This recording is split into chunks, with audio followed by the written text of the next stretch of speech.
Alrighty, welcome back. Part 6 of this character playthrough. In a pretty good mood, a bit of a different mood tonight. I've been modding in my mate Pandadora's channel, and we had a couple of drinks over there. I've got a couple more little beers here on my six pack, so I'll keep going. And I've already played this character for 4 hours today, so it's technically a second stream of the day. I've just been really enjoying this character run through and how the whole run's been going and how much like lore, and not just lore, like plot I've been learning by paying attention and paying a bit more attention to the books, but also just how much of the ecological lore. Hey JM, fancy seeing you here. Yeah, no, I figured I figured that. Well, Panda finished a little bit early because she didn't want to say something silly, so I figured let's keep going. I'm still in a really great mood. I DM'd her, so hopefully she'll move over here and not risk her channel. This character, maybe just a quick update on this character. It goes by the name of Dazza. Dazza is an envoy of the Empire. He is decked the fuck out. Dazza has skills as a long blademan, medium armor. This fellow creature.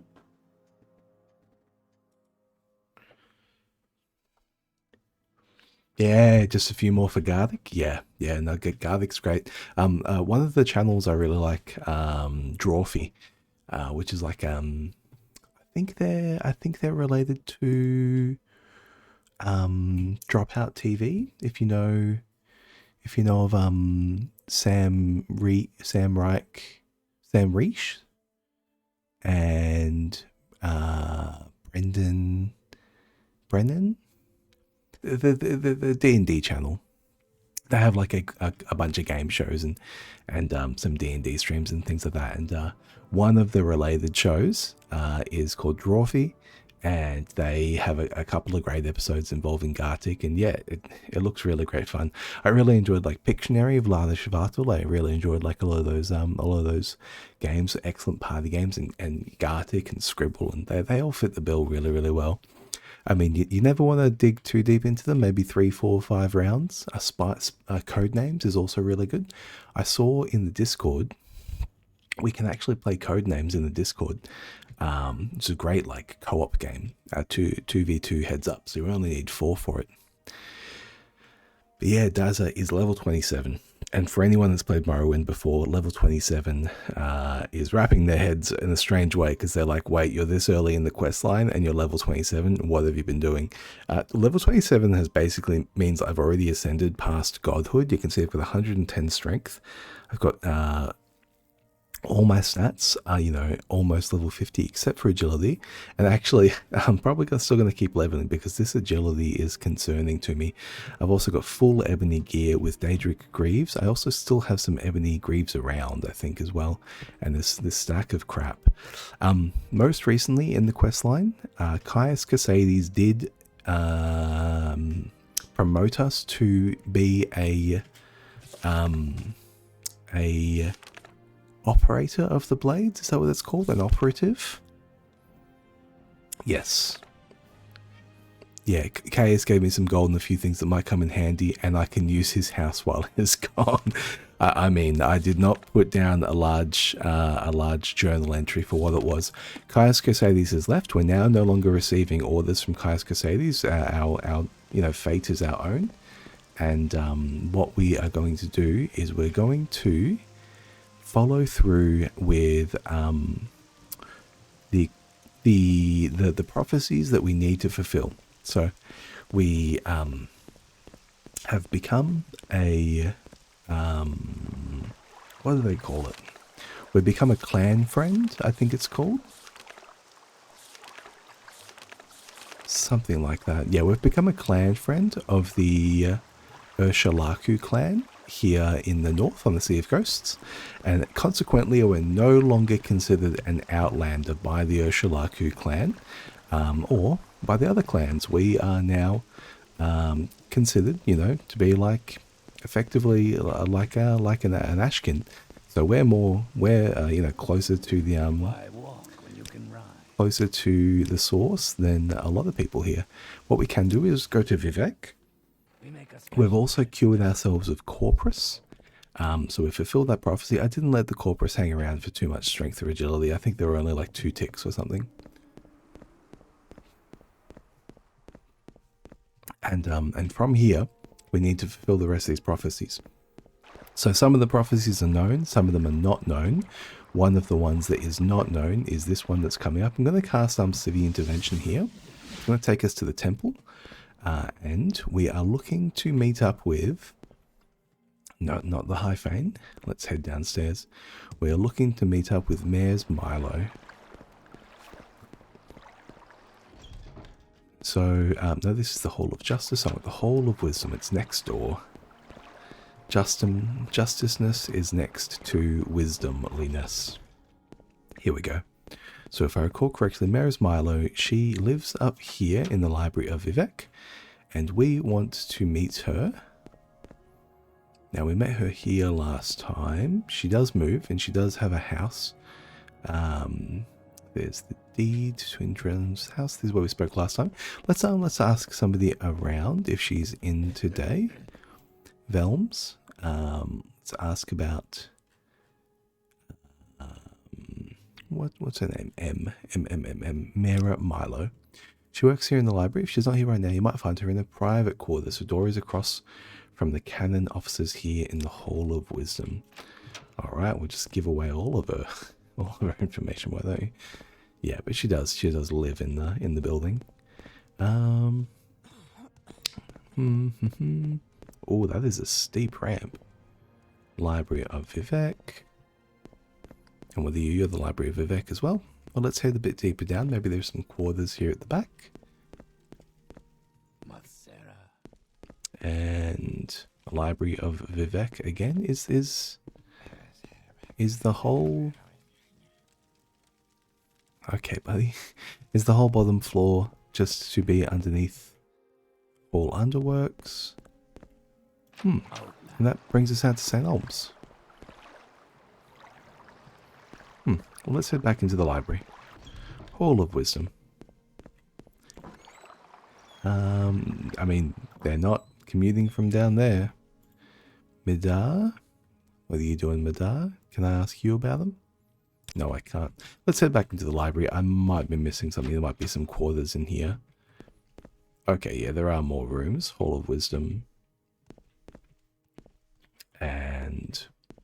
okay, it's a pretty tight space there, guys. Hall of Wisdom. Hall of Wisdom. Maybe through here. Okay. Maybe this one. No. Okay. Maybe... Cannon quarters. There we go.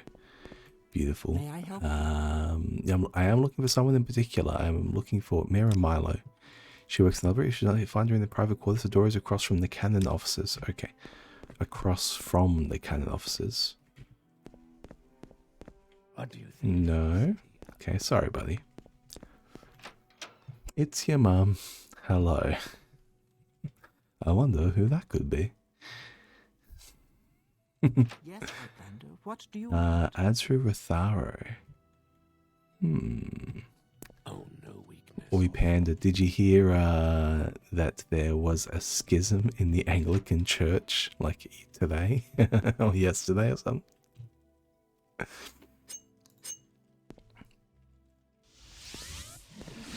Oh no, I accidentally clicked me. I accidentally clicked a spell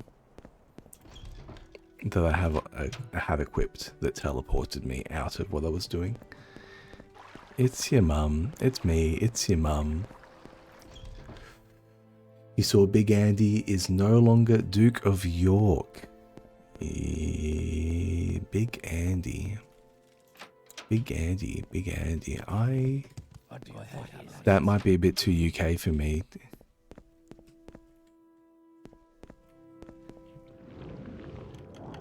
Panda, can you interpret that, please? Big Andy is no longer Duke of York. Big Andy, is that Prince Andrew of a note to Amaya. Amaya. So Amaya is us. That's a code name. Sorry I missed you. I had to run some old documents over to the Inquisitors at the Ministry of Truth. I'm likely to be tied up there for a while. Why don't you meet me there as soon as you can? And then we can leave together as soon as I'm done. And Amaya, don't forget to bring me the 2 Divine Intervention scrolls you borrowed. Or if you use them, buy a couple of new ones for me. I think I'm going to need them soon. Janant Molini at the Mages Guild in the Foreign Quarter keeps them in stock. Avella Saram is the guard at the entrance. Tell her you're looking for me and she'll let you in. P.S. I left a couple of levitate potions. Okay. Rising Force potions. We do need these to get up to the Ministry of Truth. Do I have Divine Intervention scrolls? I do. I have plenty. So, what we're going to do is we're going to see the intervention outside. Space won't work. Space bar help use underscores. Space underscore won't underscore work. Have you tried unplugging your keyboard and plugging it back in? That does typically work, unfortunately. Maybe your plug and play crashed. Maybe you pressed Shift and Tab together, JM, and accidentally changed the language of your keyboard. Maybe you accidentally have your cursor in another window and it's collecting your spacebars elsewhere. Hall of Processing.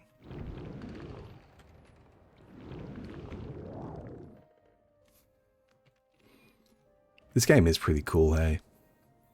When I'm not, stressed about falling out of the sky.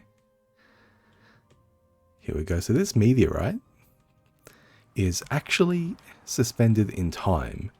Not suspended in the air, but suspended in time. Which means that when the magic that stops its suspension ends, the meteor will crash into the earth with all the force it was ever going to ever. So it has not slowed down at all. Its velocity is still exactly what its velocity was, except its time has stopped. And that's how this game works. Vivek, the dastardly god that he is, Vivek achieved Kim, or Chim, he chimped out and fucking found a way to stop time with a click of his fingers and uses it to hold everyone. May I help? Avella Saram, yeah, you're the one I'm after. I'm here to visit someone.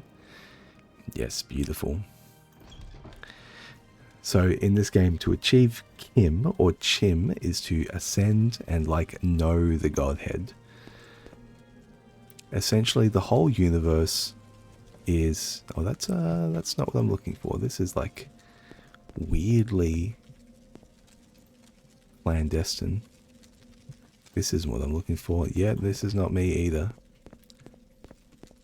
Breatho Avellis guards, intruders. Maybe I'll get out of here.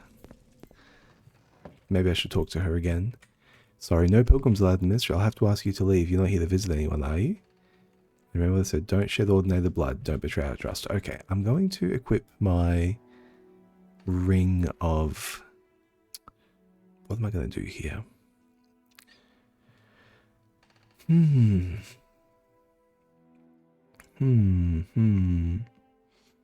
Yeah, pants, you, and I think Amulet of Shadows. Maybe that kind of combination. And what we'll do... No, he's coming for me. We'll go into sneak mode. We will activate these items. We'll activate Caius's black pants. We'll activate the black shirt. We'll activate the Amulet of Shadows. And now we'll go back in, and with our additional sneak, and with the fact that we are almost entirely invisible, we're going to get past this guy.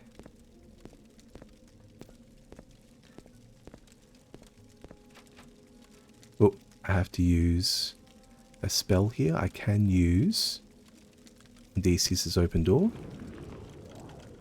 Here we go. And let's close that behind me. Okay, there's someone else down there.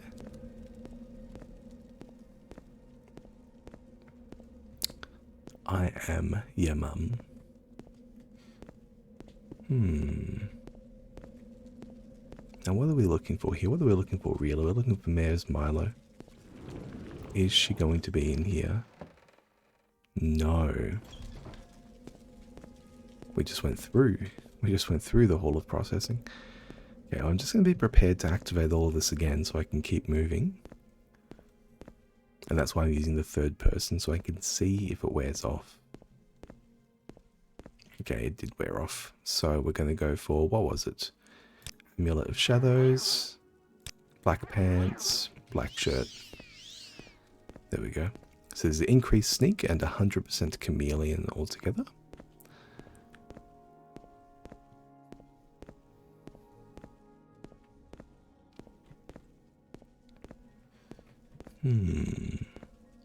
This one might be it. And this door's going to be locked. Let's see about Odysseus's open door. Prison keep. That is indeed a prison keep. Can I get through without being seen? I am practically invisible, but I'm not actually invisible.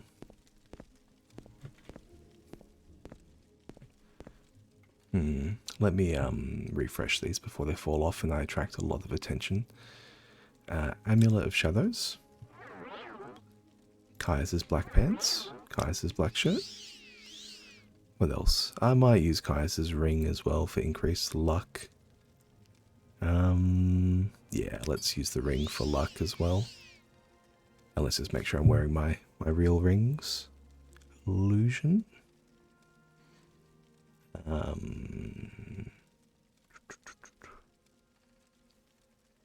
How many rings can you wear? Oh, I'm wearing 3 rings right now. I didn't realize you could wear more than 2. That's nice. Okay, it looks like you're prisoners. And what we want to do... Okay, holding cells.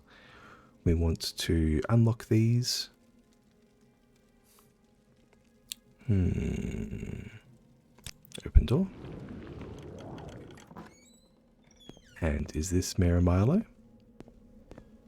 It is. Hello. Yes.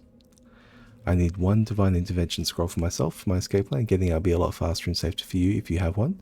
But if you haven't got one for yourself, maybe you can find another way out. Now listen, here's my plan.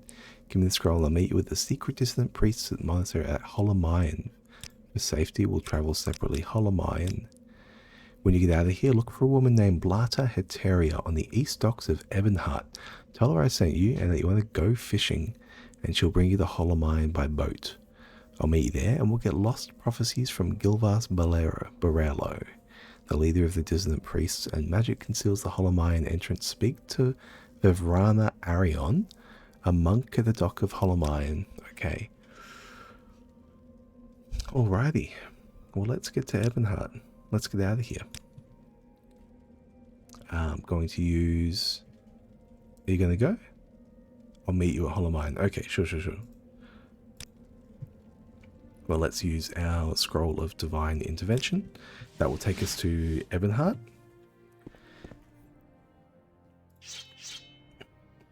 And from here...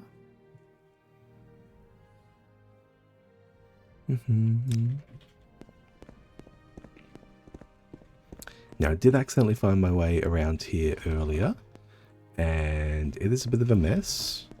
Not this way.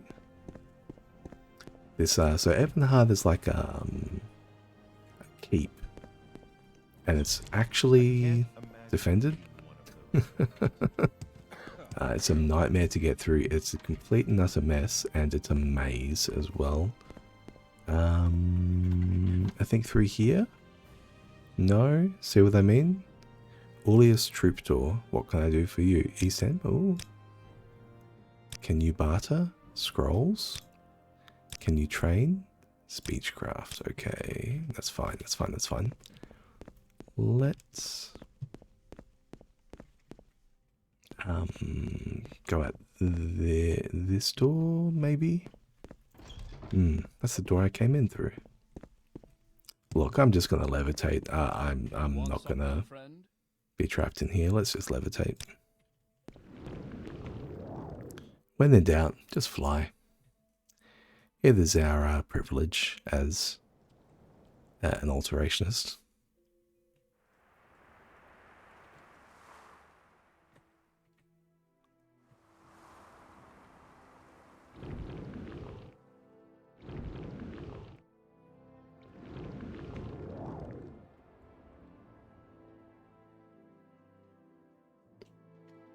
And where am I going?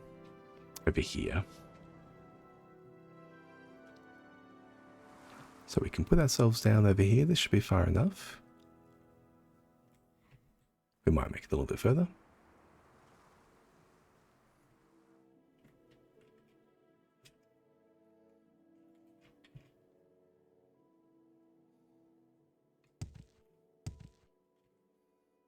There we go.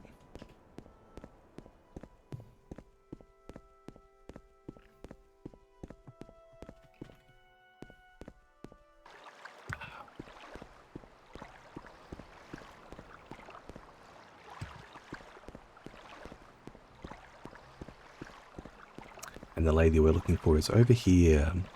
We have accidentally spoken to her before, and we asked her about fishing, and she was a little bit sus about it. Do I know you? Yes, you might want to go fishing. Yes, let's do it.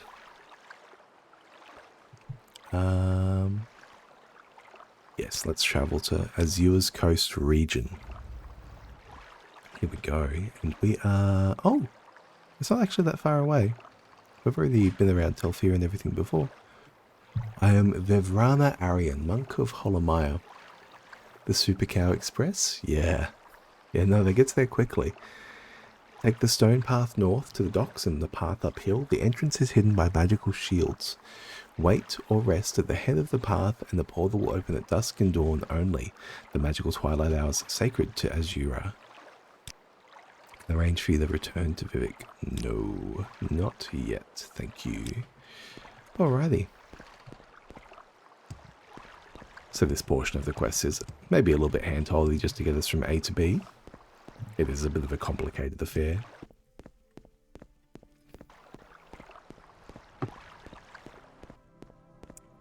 But doesn't it make us feel like we are spies, though? I definitely feel like I'm a spy. And that actually, we are legitimately like arriving in time. What's the time of day? Yeah, it's up. Holomayan Monastery. Alright, Tivram Sajri. With an outfit like that, you must be doing very well for yourself. I am, thank you. Yeah. Kind of you to know this. Dissident priests, we are fiercely loyal to the temple's ancient traditions, but we are troubled that the ultimate source of the tribunal's divinity might be the same as the source of Dagoth Ur's evil power. Yeah, I mean, that is the case, buddy. That is the case. Gilvaz Borello, you're the person I'm after. As long as the Ordinator's buoyant armatures and tribunal could contain the blight and Dagothur's creatures within the ghost fence, faith in the temple's protective power was strong. But now travelers and settlements suffer from the blight storms and marauding monsters, and the people fear the temple is losing its ages-old battle with the devil Dagoth Ur. A significant part of the temple hierarchy might be more inclined to accept and tolerate differences of opinion in dogma, but other parts of the temple, in particular, the Ordinators under Beryl Salah, claim that the threat from Red Mountain and Dagoth Ur can only be resisted with a unified, resolute faith. The people are afraid, so they support the hard line. But if we can show ourselves to be able to confront Dagoth Ur more effectively than the Ordinators, the temple and the people will support us. Oh, thank you, Jan. It'd be, yeah. But to be honest, like, I've always been a fairly introverted person, but I ended up taking jobs in cafes and bars and things like that. You talk to a lot of people. Additionally, they're working phones for a long time as well, like telephone, call center stuff as well. So, yeah, you kind of just have to pick it up. Gab along. It is speechcraft is a skill you can power level, you know. It is one of those things. I mean, some of the things is just to be willing to repeat yourself, I suppose. Like a lot of the stuff I've said on other episodes, and half those telephone calls I've had were the same shit all the time. Telesales gave you the gift you'd pay 100,000 for? Yeah. I've reviewed the Apocrypha and found 2 passages of particular interest. We've made copies of these passages to give you. Many are familiar with the 2 Nerevarine prophecies current among the Ashlanders called the Stranger and the 7 Visions. So that's what we're going through right now. We've heard the Stranger and we are going through the 7 Visions, but we know some of them are missing. The Lost Prophecy and the 7 Curses may offer additional insights into the riddles surrounding the coming of the Incarnate. Perhaps these are the lost prophecies that your friend Nabani Mesa told you about. We've also prepared a document called Kaganak's Tools. This document will explain to you and to others the terrible secret that the temple conceals about the true history of the tribunal. Here's a YouTube thumbnail for you. The terrible secret of the true history of the tribunal. What is inside will shock you. Dagoth Yeah, Panda, you're a good streamer. Of course you are.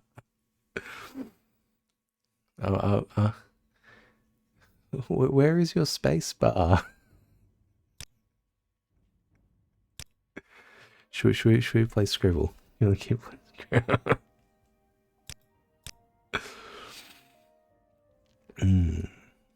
By the way, here are a few books from our library that you might find of interest. She's just stacked us up with reading, man. The Real Nerevar, Nerevar Moon and Star, Saint Nerevar, Kaganak's Tools, the book, 7 Curses, Lost Prophecy. Look, this is a reading club right here.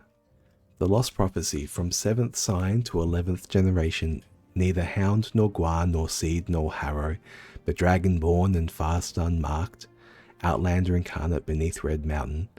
Blessed guest counters 7 curses, star-blessed hand wields thrice cursed blade to reap the harvest of the unmourned house.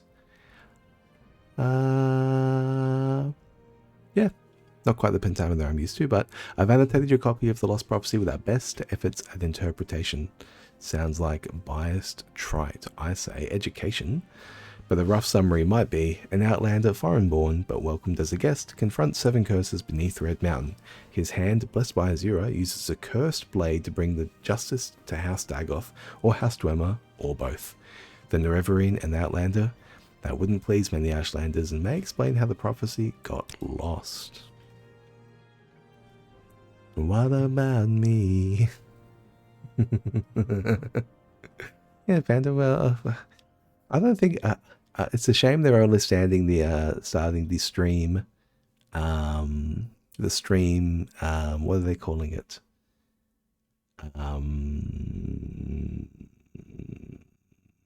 Stream streak? It's a really hard thing for me to say. Stream streak. That sound stura, I can barely say it, but also my M's are bad, and also my R's and my L's and my W's are bad. So, stream streak. Okay, and here's the 7 curses. Here's the 7 curses poem as well. The curse of fire, curse of ash, flesh, ghosts, seed, despair, and dreams. There's a lot to work with here. I think my inventory is full of books now. Yes, it is. So the next step, I think, is actually just going to be, I do want to read Kaganak's Tools, summarized from the Apocrypha by Gillis Borello, Abbot of Holomayan, and various of the dissident priests. Come on, man, you just give them the air towel. They worked hard on this. They're apocryphal for this, and you don't even give them the air towel. Beneath Red Mountain, Dwemer miners discover the great magical stone, the heart of the god Lorcan. The Dwemer Kagranak forged 3 enchanted artifact, his tools, Wraithguard, Sunder, and Keening. When Kagranak used these tools in the Battle of Red Mountain, no one knows what happened, but the Dwemer race disappeared entirely from the mortal world. Yeah, they might have either A, achieved divinity and formed a new plane to which they transported themselves, or B, remade creation in the opposite direction and pulled themselves out of existence, or C, have flayed themselves to become the skin of their god There's something about there's something about the Elder Scrolls where like the embodiment, the encapsulation of something, like the perimeter of something, is what makes it divine or what makes its quality. Maybe, I don't know. But yeah, they made this robot god, and they put the heart of Kaganak in it. The heart of Lorcan in it. And you know, to become a god, it needed to have God's flesh. They might have kind of melted themselves and become that.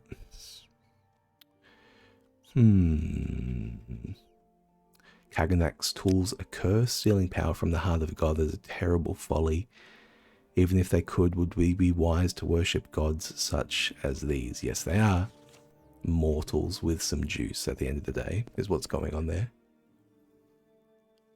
With a little SEO and some gaming streams, we could get Panda to 20 viewers. Yeah, no, Panda, I agree. You're growing all the time as well. I know they did change the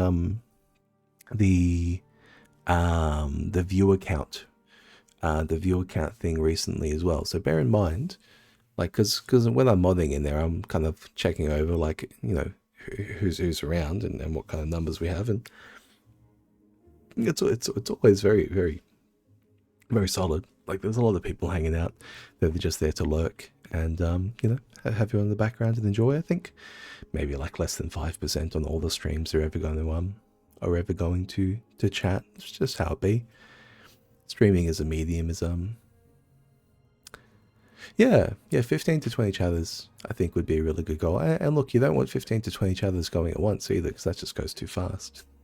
You know, but I think, look at your stats, you probably got more than 10 chatters every single day. I think we had more than 10 chatters today.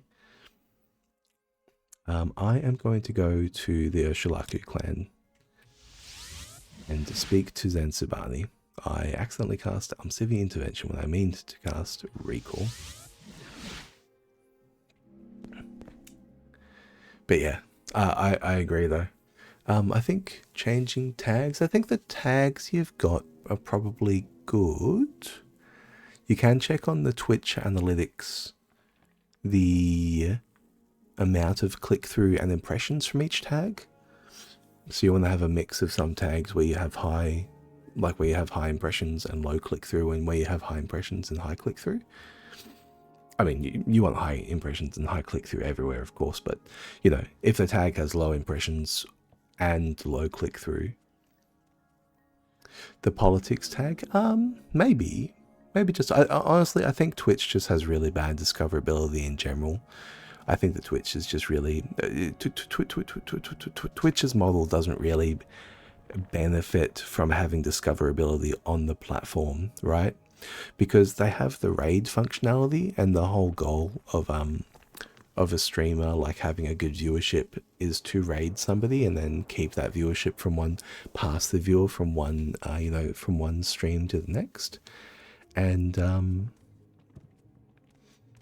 maybe raiding more, maybe if you're more willing to raid, you can get higher preference in the yeah. It is a really great function. It is. It's good fun. It's collaborative. Like, there's a lot of it. I feel like raids are uniquely Twitch as well, right? And like, it makes for a good culture, and it makes for a good platform that has its own culture. But maybe if I was to try and design the platform to maximize the retention rate of viewers on the platform, I fully expect that people watching channels that are willing to raid more often probably watch more of the next stream, and then there's some retention to the next stream as well. So I think raiding, yeah, reciprocal raids, yeah. So I think maybe, like, raiding a bit more might be a way to maybe gradually drift up in Twitch's metrics. The tags, I'm not really sure how many people use tags. You'll have to check on your own backend. Some of the tags, I'm sure, like the VTuber tag, because VTuber is not a category, VTuber is a tag, right? And politics isn't a category, politics is a tag. So, like, that's always going to get people looking there. Similar with, like, Australian and English, right? I don't think many people are going to click on those, typically speaking. But, you know, you might have numbers on the back there that say that people do click them. You've seen people with Guna feet tags getting 23. Yeah, yeah. I mean, I suppose the thing is, James, like not everyone that came through to view that channel did it by clicking Guna on tag or clicking feet on the tag or ASMR or things like that, right? Like, and this kind of circles back around to the actual Twitch model, which is to bring people from other platforms onto Twitch. And so like I just don't think Twitch has good discoverability in general because they don't necessarily want people to. Oh yeah. Well, yeah. Look, I think some of them are definitely important. I think some, like, well, this is it, right? Like, there are some tags that replace a category, and there are some tags that are just there for flavor. People still see your tags when they click on your stream, and when you have your like your stream title and your generated stream thumbnail, because you don't get to choose your thumbnail on Twitch. Really, what the person sees, the thumbnail is just a mess, and maybe they can't even see who the streamer is, like, which is why it's so good. Like when you're on just chatting mode, Panda, like you're very, very big on the screen. But they can't even see who the streamer is. They probably can only tell what's going on by the category that they're in. Sometimes the streamer's in the wrong category as well, and there's no category as well for, like, you know, for games. I suppose just chatting. Yeah. Yeah. Having a model with a very generous distribution of her feminine fats, yeah, is something like that. It's definitely something like that. That will definitely get you a click through. A bountiful bosom, my lady. Andrew, is that one of your bits? Bountiful bosom? Or is that Homer Simpson? Am I thinking? Am I getting? Well, you know, it's okay. I mean, Panda, like, this is the thing. In the 9 months you've been streaming, almost everyone that has chat in your stream is still coming back. Right? And I suppose that's the point I want to make. Right? Almost everyone. Yes. Okay, you just say it a lot. Yeah. Almost everyone that has ever chat in your streams. Yeah. And maybe not every stream, but at least once a week. I would say maybe at least once a week, and some of them maybe once a fortnight, but usually like at least once a week. Now, what am I doing here? Do I have questions about the lost prophecies? You've told me of these lost prophecies. Okay. So you have these lost prophecies. You'll tell me these things over and over until I have them by heart, and then you will tell me what these priests say, and then seed in these words. And then you must leave, hunt, sleep, train, feed, learn the land. I must bring these things into me and place them before my ancestors and listen to them and to the skies and the stars and my dreams. And then when the moons have come and gone, return and I'll give you my judgment. Okay. So she needs to have a big old think about these prophecies and such they've just handed over. That's great, because I need to go and do a bit more questing. I have two things that I want. I want a grand soul gem with a grand soul, and I want B, a higher agility level. So what can I do about that? How about you, Shabinabale? How about the Trammer root? Yeah, let me just hand these out. Everyone gets a Trammer root. You get a Trammer root. You get a Trammer root. Everyone gets a Trammer root. Have a Trammer root. Is there something? These people love this. It's like a little custom. It's a little bit of small talk. Hey guys, I get what you're about and I'm here to participate. It's a useless gift, but we all know it's a useless gift. But it all means that we're all staying Shebboleth together. But yeah. No, bad to keep it up. You've been... Look, and I think you were saying the other day, right? Like, you've been going less than a year and you've already got a really, really strong, reliable viewer base. Like, top 1% of Twitch streams. Most Twitch streams have 0 viewers, right? Like, if you guys weren't here today, I'd be streaming to no one. I'd just be putting it up on YouTube, and you know, somebody who's like keen on Morrowind and just wants a playthrough in the background while they're at work or whatever, they'll chuck me on. They'll maybe listen to a little bit of what I have to say every now and then, or maybe they would notice when I'm like rambling and going on some tangent. For the majority of the time, you know, just background noise.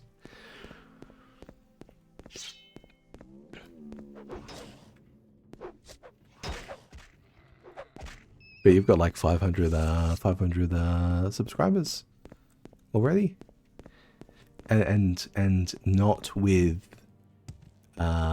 like a hype video game, right? It's not like you know, Genshin Impact came out and had 150, 400 million, 800 million players, you know, on week, more and more players crashing their servers, and you were like releasing day one guides how to build Mona Magistus. You know, like Tectone. That's how Tectone got his entire audience, right? Because I remember, because he was a Genshin streamer. Because I watched his video on how to fucking build Mona Magistus. What are my personal streaming goals? Oh no, man. Like, yeah. I just, when I'm playing video games now, I'm just trying to stream a little bit. I really enjoy MMOs. I really enjoy the social aspect of MMOs. And I found myself drifting further and further away from playing single player games in lieu of just, you know, grinding WoW, or I've been playing an old school RuneScape chunk account for the past year and a half, I want to say. And that's been really good. Got a couple of 1,000 hours on that one, actually. Like hanging out with the chunk chat and things like that. And I have some really big goals in OSRS right now, but they're all very slow, and they're not particularly interesting, so I'm just chipping away them. But you know, I really enjoy that social aspect of the game, and when you're playing other single player games, wow, a Stilt Strider corpse. This is wild. You normally don't see these out. Normally you only see them converted into buildings. So this is a really nice bit of kind of, you know, world building, right? Because this is what happens to them. So someone from House Retheran's going to come out, and they're going to bring a crew of people, and they're going to move this thing, and they're going to hollow it out. They're going to eat it for about 3 years, and then they're going to build a house in there. That's how it's going to be. Crazy. Yeah. No, I'm. But yes, sorry. Getting back to the question. I'm just streaming so that people can come say hi, and I'll have a little bit of a social aspect to playing a single player game. You know, better than because I would like lock in and play Balatro for like 14 hours straight and go and get up to piss or whatever. Like, it's not really conducive to the wide world of mental health and community engagement. So, you know, not speaking into the void, but speaking to a hypothetical audience. And sometimes people talk back. You know, you're talking to the void long enough and someone chats back.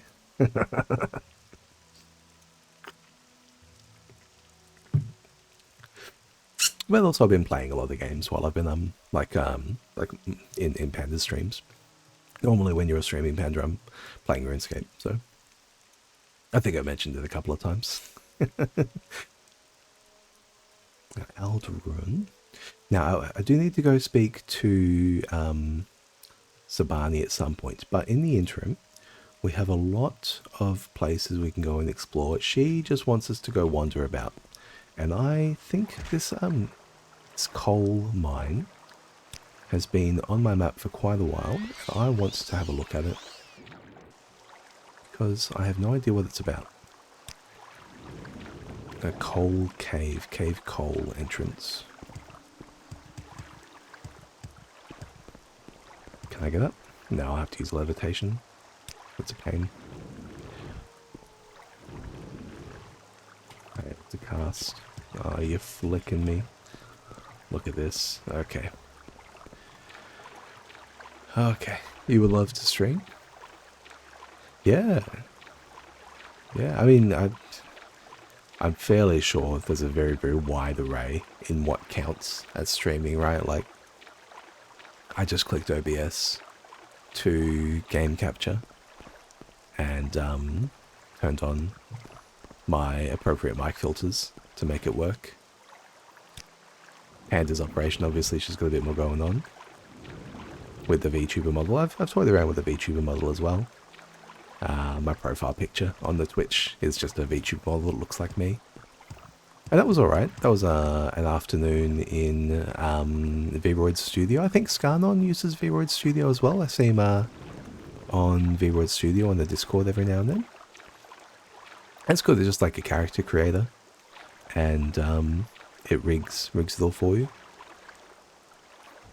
VTuber models are cheat code to viewers? Well, maybe. I mean, people still need to discover you, right?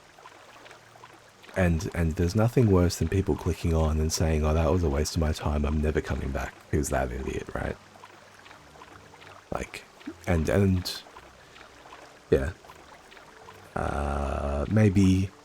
Maybe you've ever clicked on a stream and you were like, okay, the model looks cool, I'll click, I'll check, I like the game, I'll click and I'll check. And then, you know,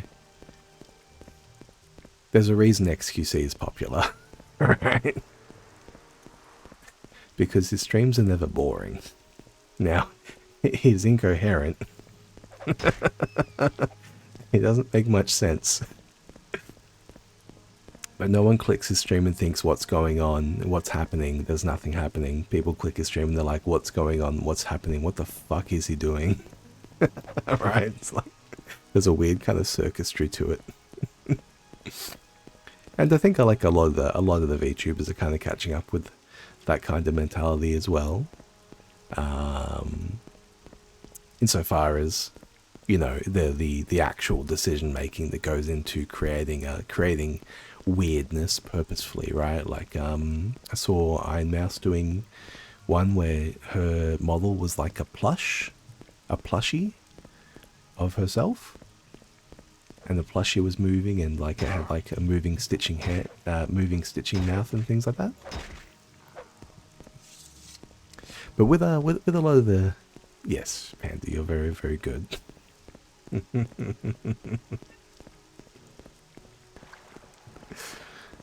Yeah. But with the, oh, here we go, the Cold Cave Shrine. Here Vivek defeated the Ruddy Man, the god of the drow. Vivek showed his people how to make armor from the wax. Ooh, ooh. We will wear your skin, he says. So the Pilgrim's Path. Do I have a copy of the Pilgrim's Path? I do. Now, so here in Cold Cave, the Shrine of Valor. Within the Cold Cave, Vivek fought the battle with Ruddy Man, the father of the drow. When he defeated Ruddy Man, Vivek spared his life on the condition that Ruddy Man and his children would give up their tough hides to serve as armor for the Dunmer. The Shrine of Valor is inside the cave, a cavern on the seacoast west of the ancient stronghold. Yep, we are here now. So the drow will appear here in the cave. When you address the shrine, it's customary to leave a portion of drow wax as a token of Vivek's victorious struggle. Okay, well, do I have wax right now? I don't, but there will be some drow in here and I will kill them. Yeah, let's get them. Let me activate Night Eye, sorry, because it is dark. I wouldn't be surprised if you can't see shit right now.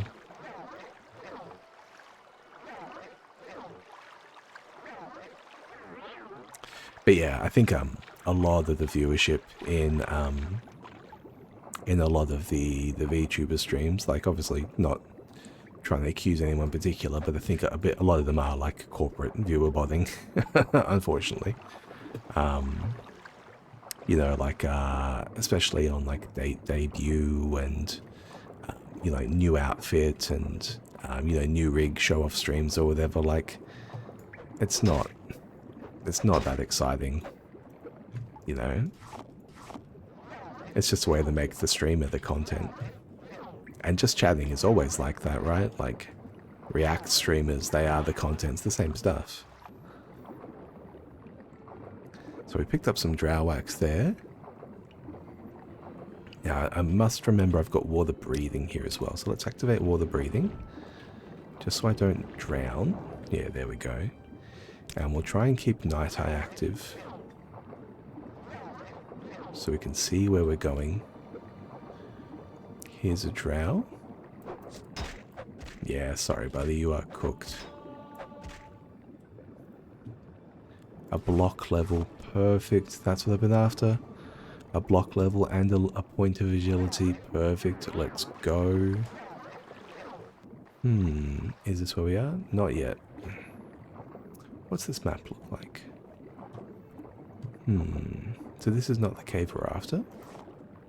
I'll take a pearl though. Sure.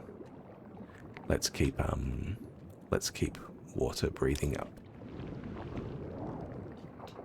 Another drow over there.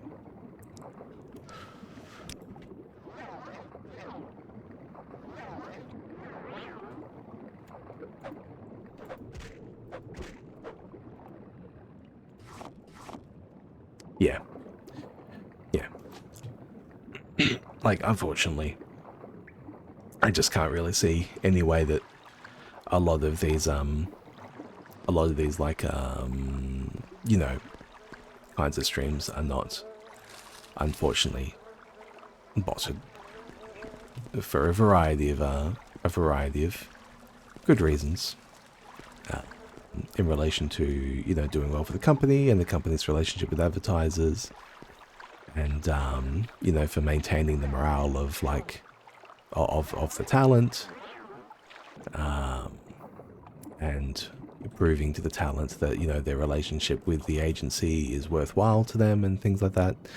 Like, there's always this kind of situation. I saw one of Asmongold's videos about this was really, really good. He was talking about all the different relationships where everyone is advantaged by having new viewers, but no one wants to be the one to say, but yeah, we botted them.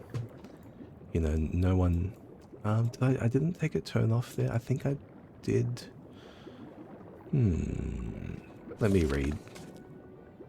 Let me read my copy of Pilgrim's Path. I think I did something there. Now, the Ruddy Man. Because I feel like I was meant to be in there. Yep. Drowax. It's customary to leave a portion of Drowax as a token of Vivek's struggles with the Ruddy Man. Oh. You know what I did? You know what I did? I don't need to be in here. I don't need to be in here except to, yeah, very optimized everything on the front page. Yeah, no, the YouTube algorithm's getting really good. Like, I know if you, like, get to your third row of recommendations, because they've also changed the size of thumbnails in the default viewport. So if you, like, get to the third row of thumbnails at the moment, you have to scroll down for it. And they're also including a lot of other... Oh, there's some other ways around here. Okay, maybe I do want to explore it a little bit more. Sorry it's so dark in here. I appreciate that, where are you? I appreciate that the Twitch compression and YouTube compression algorithm really doesn't handle this darkness very well. Unfortunately, I done goofed my enchantment of Night Eye, and so it's got 0 points on the belt. Okay, there's just some pearls down here. Yeah. But yeah, no, the front page seems hyper optimized at this point. And look, like, in a lot of ways, it is good. Because it means that, you know, people, the content they are interested in will find its way to them. Will absolutely find its way to them, almost like it'll hunt them down and say, hey, here's the content that you want. Like, if you get a recommended video with, like, less than 1,000 views, it's basically made uniquely for you, right? Like, and like your daily upload, or almost daily uploaded videos, right? When they pop up in my feed and they've got, like, you know, 50 viewers or whatever, I'm like, yeah, you know, this is made for me, right? And other people just need to understand the appeal, you know? They just gotta try panda flavor. That's all it is. You can do it. Gambate. Haiting.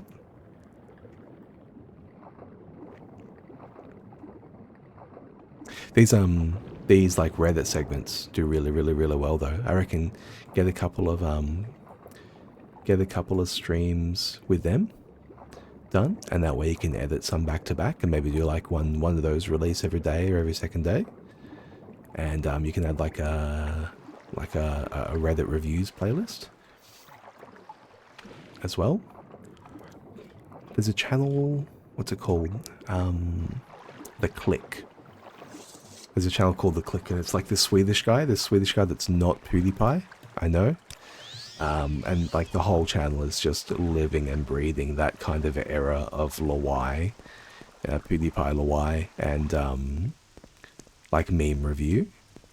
And every video every day is just like a Reddit react, either like his own channel subreddit, or you know, am I overreacting? Am I the asshole? Fuck around, find out.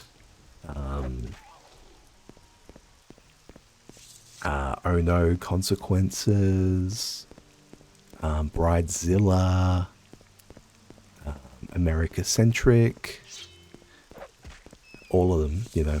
There's just, I don't know. The internet's a big place, and Reddit seems to be one of those places where people go around and collate all the crazy shit they see on Twitter and Facebook. Looking at his own Reddit was all KSI. Yeah, and yeah, that's it. And that's the thing as well, right? Like, a lot of people like to see their meme or their post get reacted to because they feel like they're on stage for the minute, right? It's like a bit of show and tell. And everyone loves show and tell. And it's funny because, you know, KSI is kind of like, I don't want to be too mean about the demographic that watches KSI, but my understanding is like, it's boys between the ages of 10 and 17 who are like American and British, and that's it. Like, maybe play soccer. Is that the thing? Is he into FIFA? Is that a KSI thing? But it's like, well, man, just, you know, you can go have show and tell at school. Like, you're in the environment. So sometimes, you know, like, you know, everyone knows that this is what you want. You just want to show off. You know, mum, watch me do a flip. Hey, watch me do a flip. But you know, you'll get excited for it to be on KSI's channel, but you won't be excited for it to be, you know, under the watchful eye of, like, you know, the school team. Yeah. I mean, they've been doing it for a good while. It seems crazy, like, how fast it's moved. I think I've been in there. I'm just kind of wandering around, to be honest. No, I have not been in there. Let's have a gander.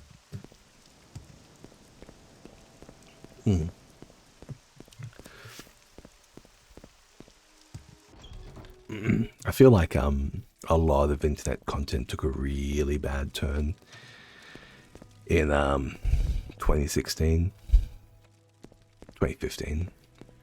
Dremora Lord, hey buddy, how are you? Okay, he is going to attack. I can take him out.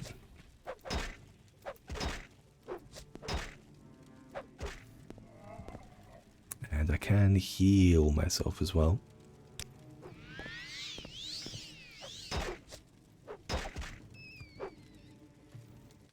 A dwarven short sword. That's not too bad. But I don't need it. But yeah, I mean, a lot of this stuff took a really severe turn in like 2015. And in particular, I feel like the severity of the captured space of what's my other phrase? This, the required escape velocity to leave an echo chamber just seemed to skyrocket. Okay, that hunger is not going to move from there, and the door's not going to open.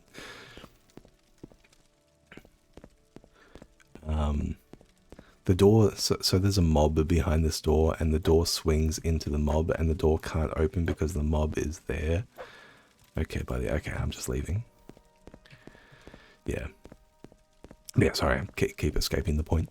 But yeah, the escape velocity required to leave an echo chamber felt like it reached fever pitch, and we did, and I think like this happened in my personal life as well. There was a lot of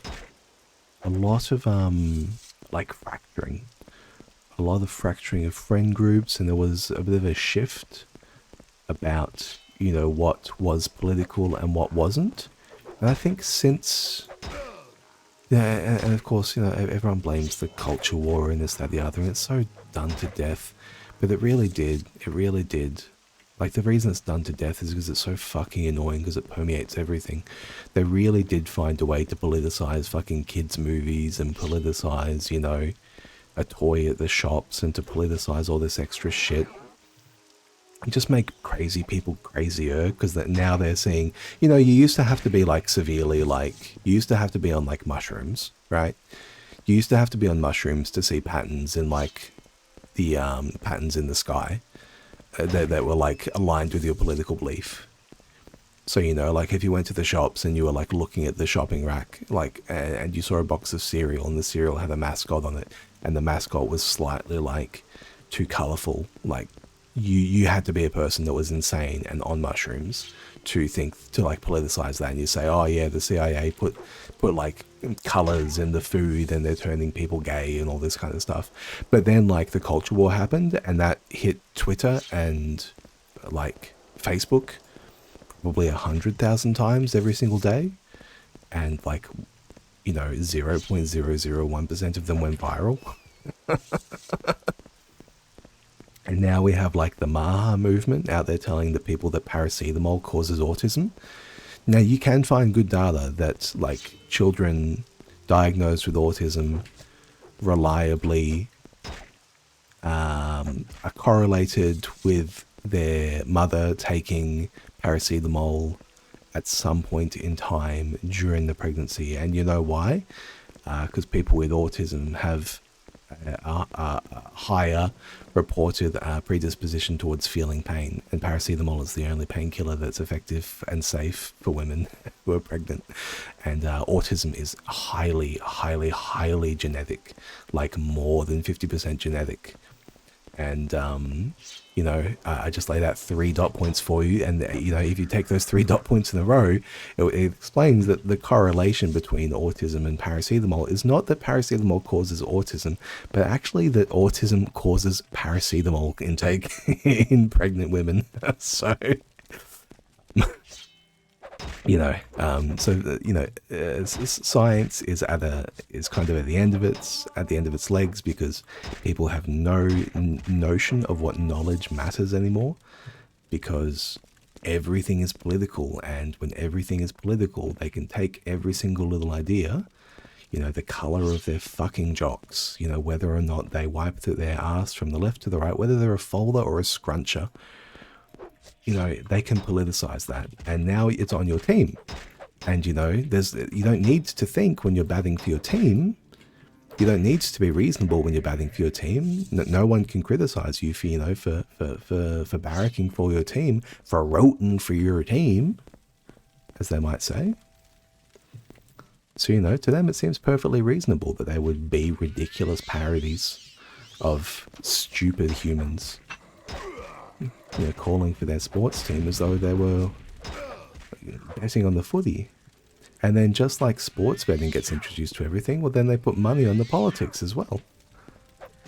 And then they're effectively betting on whether or not Trump will win. Now you have all these tech bros and all these people who are hyper invested in radically bubbled stock markets, like Nvidia and all this crap. You know, companies that literally have no feasible way to ever make their money. Like, there's not enough money on Earth. There's not enough electricity. There's not enough people who will ever be born, who will ever try and use enough AI slop to potentially even begin to pay any of this off. Like, it's just not foreseeable in the history, in like human existence. It's not foreseeable that these things will happen, and yet they're like, yeah, that seems like a fair valuation for Nvidia. Yeah, sure. But why? Because now these people are invested, they're gambling on it, and so they need the number to keep going up. And so yeah, so there's just sports betting. It's the same thing as sports betting from top to bottom. They don't have to think about it because it's sports. They're invested because they're betting on it because it's sports. What have we got here? A steel longsword. That was a good little jaunt. Unlocked. The Silicon Valley investment circle jerk is insanity. Yeah, they're never... Yeah. I mean, people have identified it at this point, thankfully. One of the hardest things... And, not to be the drum, but like I work in the statistical space. I am very, very, very familiar with what good data looks like, good statistical data. I understand what outcomes you want to measure for the health of an economy, and I understand how you can approach different methodologies to measure the things that you want to measure. For the longest time, for at least 40 years, there has been no reason to ever consider American employment and economic data to be reasonable or to be reliable. And there's been no need as well, right? So these are two things. China's economic data is on its face fallacious, right? It's very, very, very obviously a lie. No one who knows how the political system works, or even knows how the pressure of providing a good report to your boss when your boss, can put you in jail, no one who has ever been in that position, or even a tenth of that position, would think for a minute that, these blokes at the local council in China aren't making up all of their fucking reports just to tell the boss man what numbers are good, so they can say, yep, good numbers, boss. And that actually makes it fairly difficult for China, right? Because they don't know what numbers are good a lot of the time. So they've had to find other various ways to actually try and measure these things. One of the things that happens though in China is that they don't allow foreign investment. They don't allow foreign investment in Chinese companies without very, very, very jumping through hoops with the CCP. You can't, for example, you can't buy stocks in Alibaba. You can't buy stocks in Saigamsu, right? You can't, there's no market where you can just say, hey, go to my broker, can I please buy this? What you need to do is instead you need to go through a bunch of other companies that, have those holdings on the books themselves by being like Chinese firms operating outside that space. Yeah, you do a lot of work with Chinese subsidiary firms. Yeah, look, it's very important. They're the manufacturer of the world. They're the workshop of the world. Everyone's involved with them. Yeah, everyone's involved with them in personal ways. Obol Growlamog. Brother, you are decked the fuck out. Look at both of you. Jesus, look at that. Orcish gear is so sick. Yeah, nah, man, just saying hi, How you doing, boys? Let's pop in there and have a look-see. But, yeah, Singaporean company, all 15 directors are Chinese. Yeah, it do be like that. Yeah, but from a macro perspective, I suppose this is all macro, right? From a macro perspective, no one would ever think it was reasonable to say, okay, yeah, I trust Chinese data, right? But the thing is, the only reason anyone's ever had any reason to criticize it was because they can't invest in Chinese data, so it's all it's all a curiosity. No one cares, right? No one's got money riding on it. But then you look at the US economic reporting, and why would people care about US economic reporting? Well, because all of our fucking foreign investment goes towards the USA. People sell shit to the USA and they end up with US dollars, and they pour it back into US stocks and and bonds, and we have our superannuation scheme, and a lot of that goes back into, like, you know, the big seven, the magnificent seven stocks. And so yeah, we all kind of end up having to give a shit. You know, it's not even if we wanted and told our brokers and told everyone involved, hey, this is a bad idea, we don't want to do it, they would be like, yeah, but like if you just put 5% towards it, that 5% will make you more money, because it's just a big Ponzi scheme. You know, the world just pours its money in, and so the number always goes up. And so because the number's always going up, well, guess what? No one needs to actually look at the data. They just look at the line. Yeah, trying to get someone Chinese to sign the dotted line's a genuine nightmare. They fuck around a lot. Hey, I do too. I do too. When I put down a deposit, because I've got a 30-year mortgage. When I put down my deposit, my poor conveyancer, I think it was a bit of a nightmare for him, because it was just like a regular chop and change conveyancing service. And like, you know, I went through and did my best. Ooh, golden saint with a glass shield. I did my best to I'm gonna soul. I don't have a soul gem. I'm just gonna soul trap this so I can.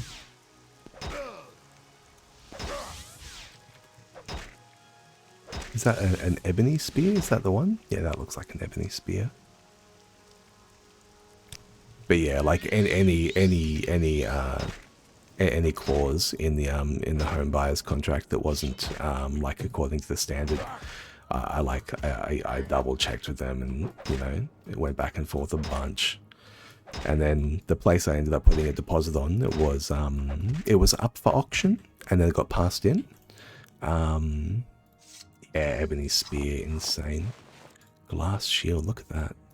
I'm gonna chuck that on, we'll have a squiz. Oh, sick, man. Look, it's glowing. Fucking glowing. She's still got the... Oh, okay, that's totally cool. I'll wear the ebony for now, though. But yeah, the place was up for auction and got passed in. And then I was sitting on it like it was an eBay listing, right? Like I was trying to do a timing attack on my offer so that I was not going to like invalidate my cooling off period because of the closeness to the auction. And then like it's following up with the real estate agent and trying to get the a pest and termite check done, and the agent never got back to me. And so I'm teeing up the agent. I've got like the pest and I've got the pest and structural integrity guy, you know, waiting and ready to go. And then I have to go to other. Hello. Okay, come on. Okay. They lead him with the hard N-wah. I didn't want to do it, ladies. Just roaming through. Yeah, and then trying to organize this bloody pest and structure test. And then we went back and forth, and the real estate agent couldn't let us with the keys, and then the conveyancer had to organize it all, because now, you know, it was like, hey, you haven't honored the contract allowance, like to have like to have the inspections done. And so it turned from a regular contract into heaps more, and I think it did come out in the end. You've heard secondhand accounts of deals being changed last minute, putting the foreign in front of a camera and crowd to celebrate, and they check the contracts as completely. Yeah. I think I did see like a news article where like the foreigner was like they were able to get a little bit of the notion of what was going on, and then like the crowd was like booing them and yelling at them to sign, and then they were like, no, hands in the air, I'm got to back away. Randus Ancestral Tomb. Have I done a lap and found myself back here? No, this one seems fresh. A trapped door. You love to see a trapped door at the start of your dungeon, because it means you haven't been in yet. Yeah, exactly. Yeah. It takes a lot of scorn to say no to a room of celebrating people. you know, birthdays and weddings and things like that. It's pretty tough. I suppose there is a bit of a cultural difference there, right? Because, yeah, like, it feels like very few people who are being sent into, like, business negotiations, international business negotiations, very few of those people are going to be ever succumbing to peer pressure, thankfully. So, I mean, just a matter of finding the right people to do the job, right? Like the, you do want a couple of hard asses in the world, people who can comfortably, you know, fire someone, ban someone, tell someone to get fucked, as long as they're on your side. Just gotta get them working for you, and that'll be great. Chokeweed. A frost Antronach. Is this something to do with being level 30? Maybe one of my mods introduced a small amount of level scaling, but I don't think I've ever seen a Twilight here in the tomb, a Winged Twilight. Not a frost Antronach either. Void salts, very nice. Now, can we get yeah, it looks like there's just some basic stuff around here. That's totally fine.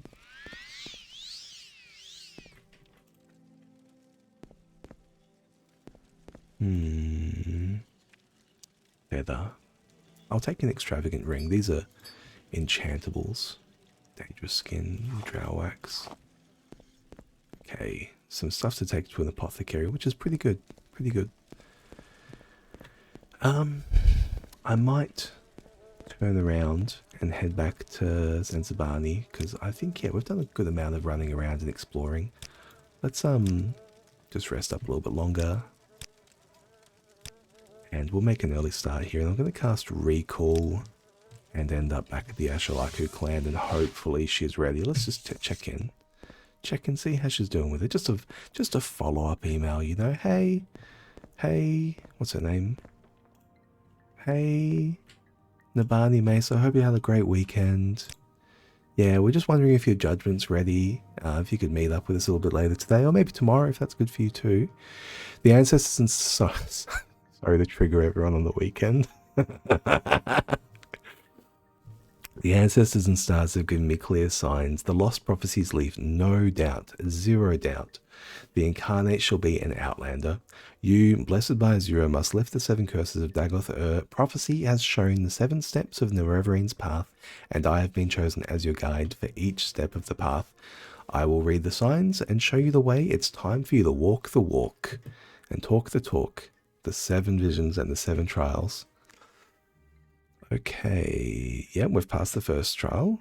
Beautiful. You have overcome the curse of flesh is strange enough, but that it should protect you from blight and age's past belief. Yep, that too.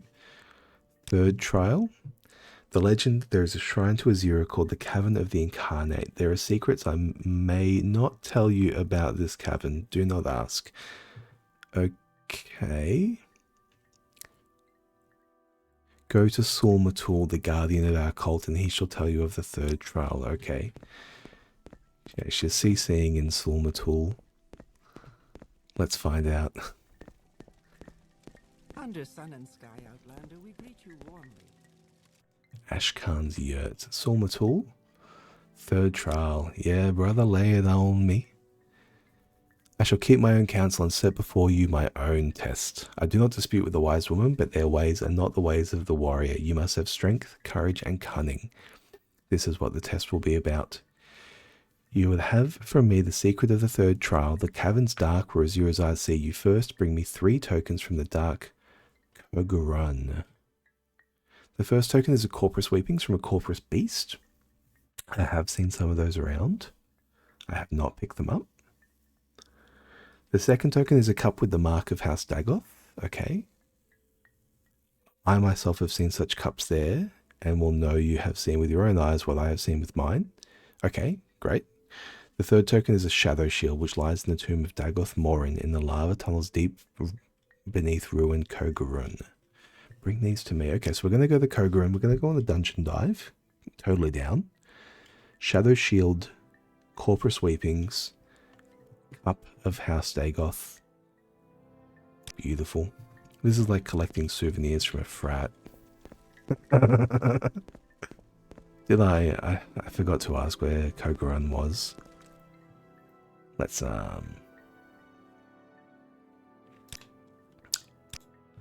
Kogarun was an ancient Dunmer stronghold. Let me mark it on your map. Go by day in good weather or you may miss your way.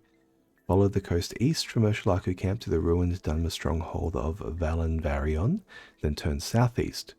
You'll see Ebenanit, a ruined Daedric shrine. Continue south from Ebenanit to Kogarun, a great table of stone with many ruined buildings. There are many rooms.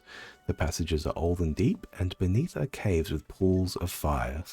It is a bad place. Yeah, you're saying. That sounds fucking terrible. Let's see. It is marked here on our map. Zainab Camp. Amasa Camp, Kogarun. Okay, it's not actually too far away. It's not too far away at all. I am holding a bit more gear than I'd like to, so let's do the thing.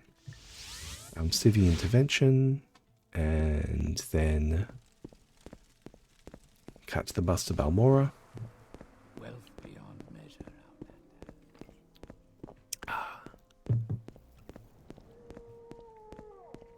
Outlander. Where would you like to go? Balmora, Aldurun, and then Balmora, and then Civvy intervention again, and then we're across town and we're closer to Caius's place. Mysticism is so OP, man. JM, did you ever get into Minecraft? Because it would have been pretty big, I think. Or were you old enough to think it was really cringe? Or were you young enough to think it was really cringe? I only have a PE kid. There you go. For sure. For sure. I'm the runt in my litter. I'm the runt. I'm the small one. A drow cuirass with fortify endurance.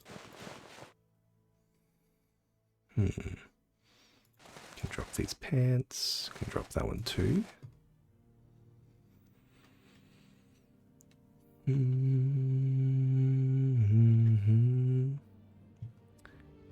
Yeah, I'm the runt in my leather. Unfortunately, I'm the smallest of all the people in my bloodline, and I'm getting smaller as well, which is great.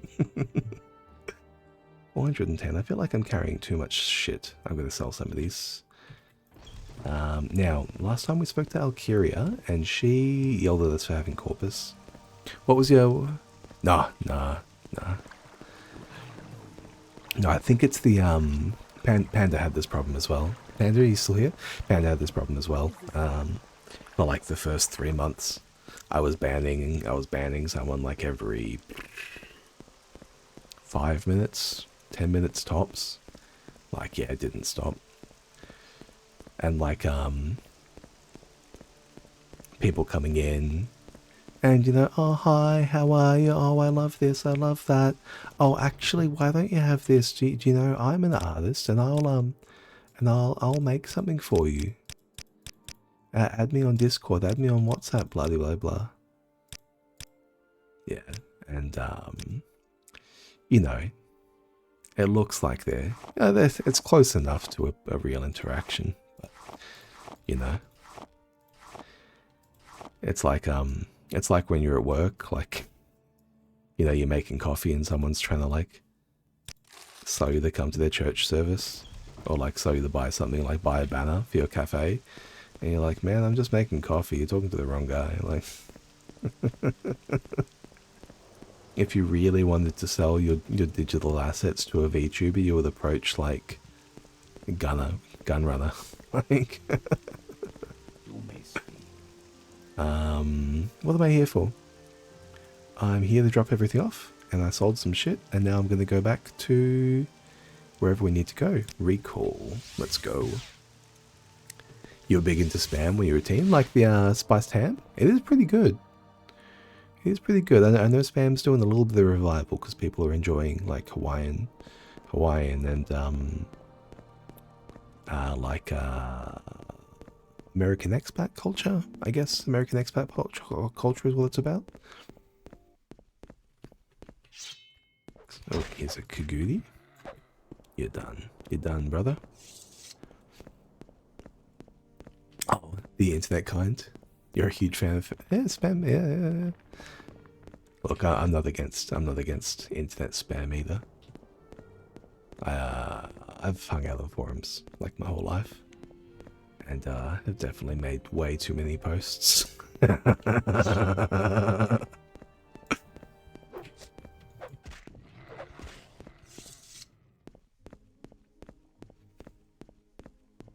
Yeah, fried offers and pineapple and tomato sauce. Yeah, that'll go well. Yeah, that's like the pineapple pizza kind of vibe, right? Because that's everyone says, oh, the processed pizza ham, the processed pizza ham's not real ham, but it is real spam. It's close enough too. And Lando Ancestral Tomb, I believe. I have been there. Yes, we got the bone biter bow in there.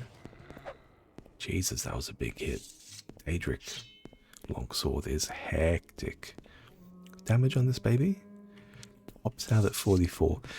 In Morrowind, it looks like you slash 1 to 44, and it looks like, you might think I'll get a random damage assignment between 1 and 44, but that actually is measured. That's an angular measurement, how wide your arm swing is. So that's a 1 with like instant click, and that's a 44 with a fully charged swing. So it's so huge. You can just reliably get massive damage. Yeah, but there's a joint near me that does like I think they call them Pokeballs, not Pokeballs, or Pokemons, but Pokeballs. Pokeballs, bowl, BOWL, and yeah, they're pretty good. Rice and edamame and salad and mayonnaise. Flavored mayonnaise of some kind. It's pretty hard to go wrong. Honestly, you could call it Mexican, you could call it Japanese, you could call it Hawaiian. It's just, whatever spice blend. When you've got that many individual combinations going on, you can call it whatever, right? Oh, with the salmon? Yeah. If you had 500... Oh, yeah. You want to get a salmon Pokeball lunch? Are you opening up a franchise? I'm sure it wouldn't cost that. Like, I've made them at home, man. It's pretty straightforward. You can get salmon grade. You can get sushi, like grade salmon to eat raw, really cheap. Not really cheap, but like, cheap enough that it's cheaper than eating out. Why would you need 500k to open the chain? Yeah. Here we go. Now this is the place we're looking for here. You paid £25 for one in London. Jesus, man. It was a good scran, bruh. Good scran. That's a terrible accent. 25. I don't know how to do a British accent. Do I really not know how to do a British accent? £25. Okay, I think maybe I've got maybe a northerner kind of accent almost. Maybe I can do that. £25. Nah, I got nothing. I'm not. Yeah. I never got the Anglo enculturation. I'm a couple of generations removed. But yeah, £25 for one is ridiculous though. That's what's that in real dollars? Like 45? Something stupid? Jesus, buddy. You're trying to withdraw money from the ATM and the naked guy comes out and whacks you with a club. Fuck, man. Okay, this is, as described, this is a table of stone and concrete filled with crazy people. So we are definitely in the right place. Ooh. And we're just going to chop these guys up as best we can. I really wish I had higher agility still. 6 house amulet. We will collect these 6 house amulets. They sell for 2,000 a pop, and they're really quite light. Corpus weepings. There's some corpus weepings on the ground. Let's try and get off a night eye. A bowl, a Dagoth house cup. Okay. So I've got the cup, I've got the weepings. What else do I need? He told me a third thing. It was only a shopping list of 3 things. How did I forget the shadow shield? Okay, the shadow shield. Yeah, of course. Toilet paper, milk, Nutrigrain, shadow shield. Jesus, man.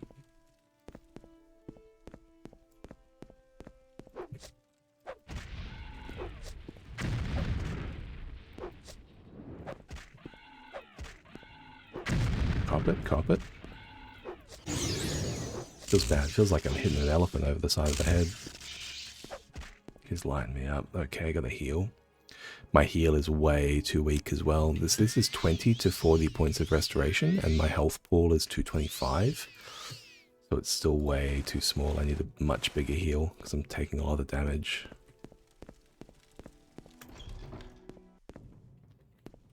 We drew threat. Where from? Temple of Fae?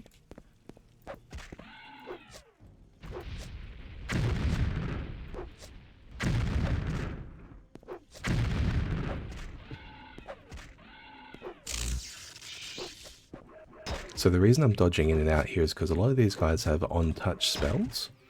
And so long as I keep a little bit of distance, if he tries to use an on-touch spell, I can keep moving backwards. I haven't seen any of these guys use on-touch spells yet, so they might not have one. I have fought a couple of them now. This is a 6th house idol. They do have... Oh, a little coffin over here. They might have some loot in there. Nah, nothing for me to grab.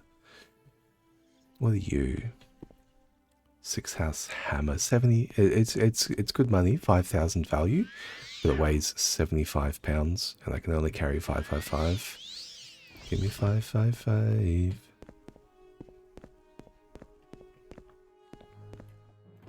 Hall of Fisto.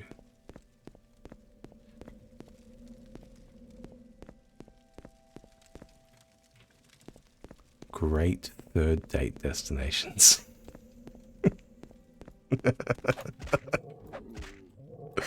Fourth date, okay. 4th. You got me.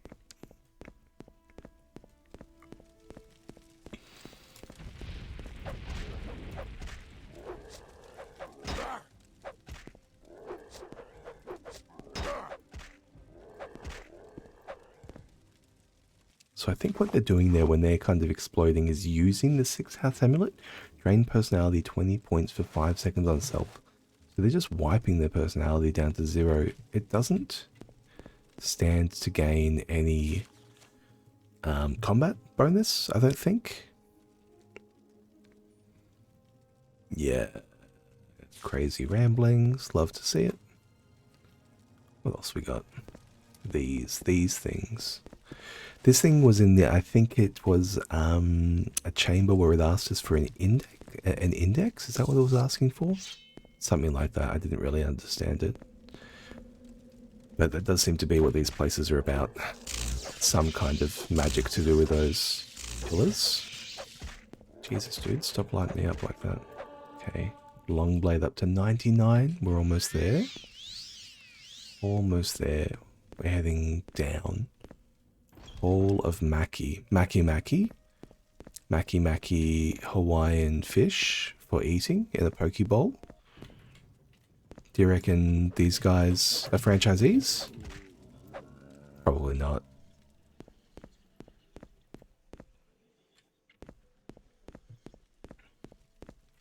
The Ashlanders aren't too keen on foreign foods and they really like their eggs. I can't see them getting into Maki, I don't think. Yeah, probably another great business opportunity.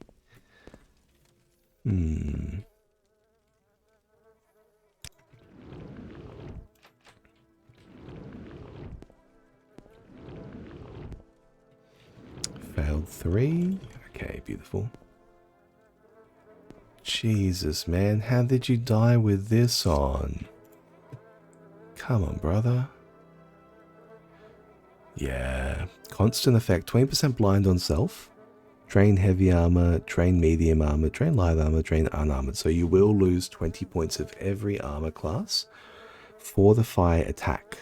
So that means 20 for the fire attack. 20 means add 20 percentage points chance to hit on your roll.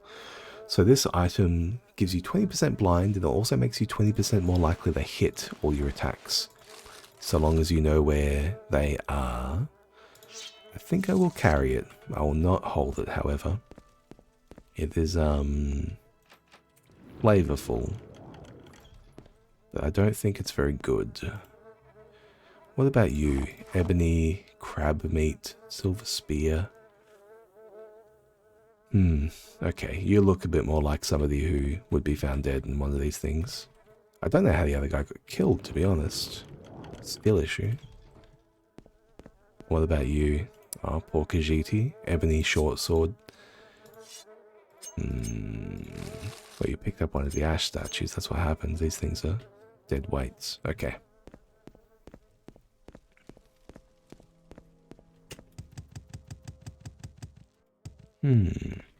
Now we are still looking for that shield.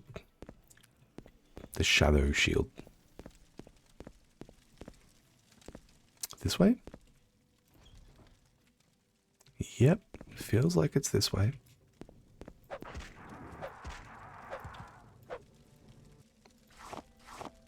Can I drop any of this stuff? I suppose I can mark if I want to. I might have to. I think I might have to start using mark and recall to ferry gear. I suppose I don't really need to ferry much more gear, to be real. The only thing money can go towards at this stage is training and enchanting.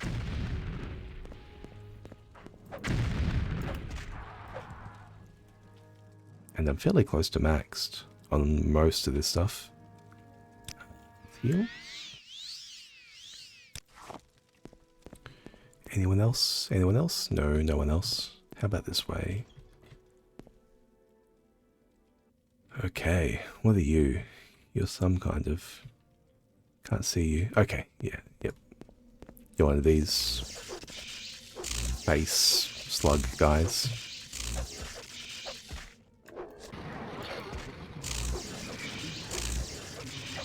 Come on, buddy.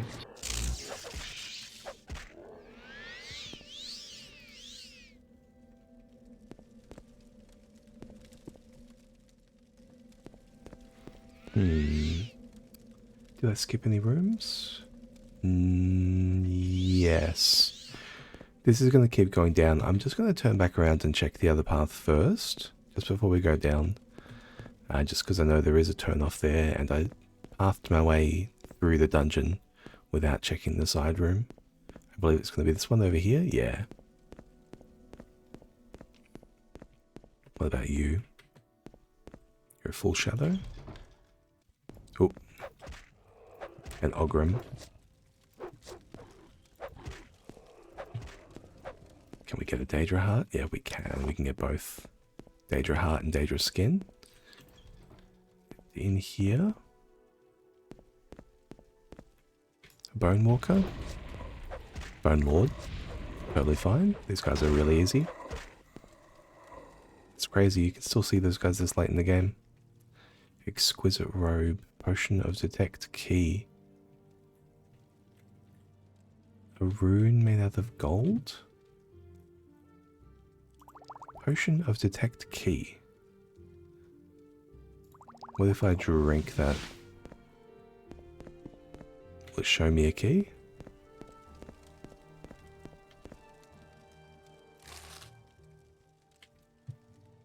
Okay, I'm not seeing a key. I don't know, maybe natural storytelling isn't the intended thing there. Maybe I just need to run around though. Maybe I need to use it with the speed and find some other room. Yeah, these guys are getting crazy with it. What the hell?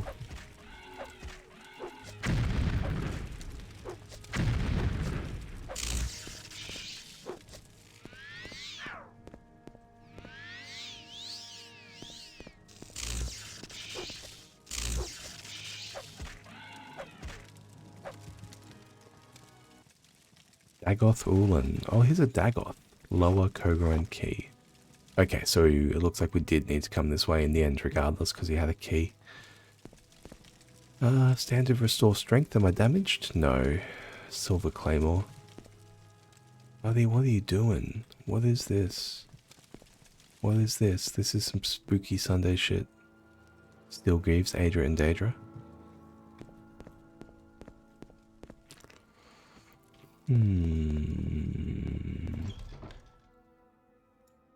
Alright. Alright. Let's head down. Let's head down. We have a key now, so wherever we get blocked, we'll be able to keep going.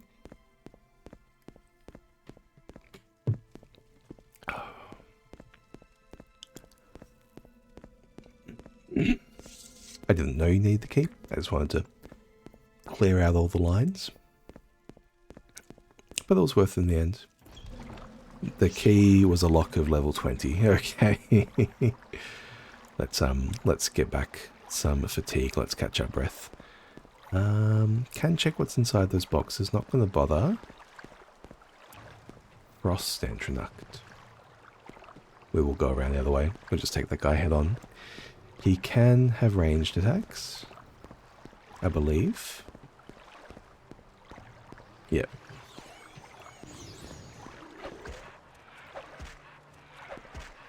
With my fatigue above 50%, and 99 long blade and 42 agility and 67 luck, we should hit all of our attacks above about 50% fatigue. And I should hit most of my attacks even below that. Okay. Another of these slug-faced dudes. Okay, I think I'm hitting his magic out of the air. Because it's ebony, a Daedric.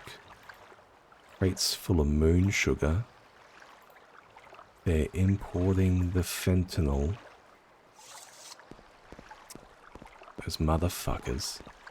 Poisoning the minds of our youth with moon sugar. I can see why the natives hate the sixth house, man. Yeah. I don't know where I'm going with this bit. I mean, obviously everyone kind of thinks that like selling hard, addictable, dangerous narcotics to people is bad. Not the fen. Yeah, not the fen. Yeah. Maybe I should have gone with the take over Canada angle of the bit. You know, House Dagoth is selling Fent, so we're going to take them over in the name of the Empire. I really need to get Night Eye on. This is way too dark for the compression. Okay, don't fucking kill me.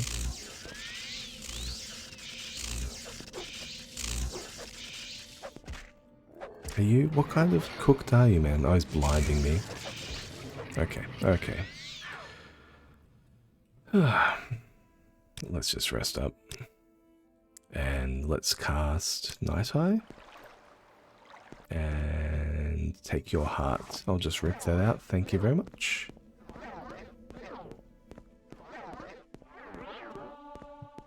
Illusion skill level 10. That's going to be a big help, I think.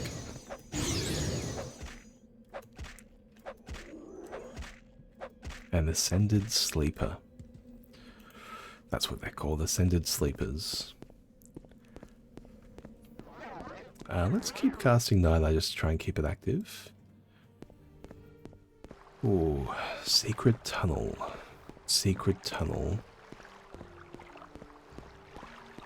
Well, we looped, man. We're back here. Okay, so it's this way. We gotta go across.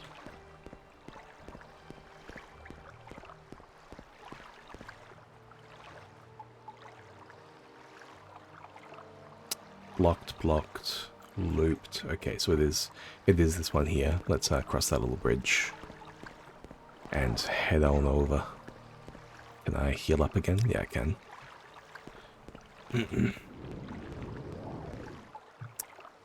Why does it do that sometimes?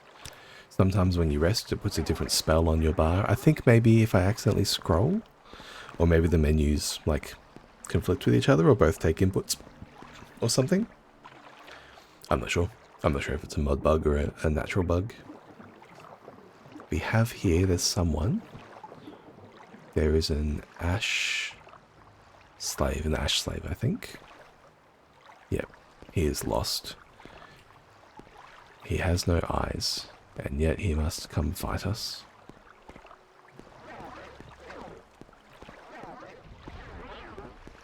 There's another one over there. Okay. This is totally fine. Two is totally fine. Because the ash slave is barely a threat to begin with.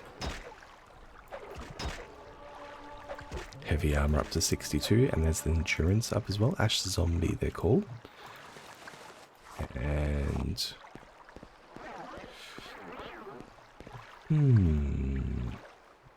nothing. Eggs and rice. Is it this way?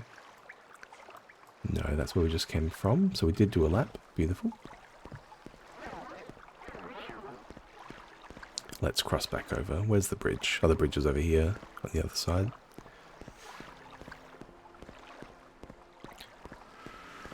And they'll be digging. They're down here in these tunnels. They're digging tunnels through the sewers underneath for their religious cult. Was that the one hit? Huge. Okay. Do you want to hit this night eye again?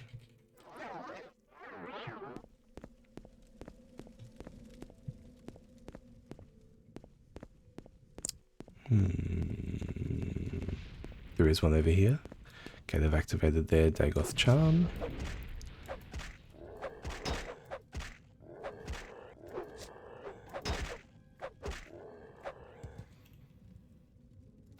Their 6th house amulet, rather, it's called. And there's more. There's more. We have passed by. I feel like this is going deep now, and we have passed by. Oh.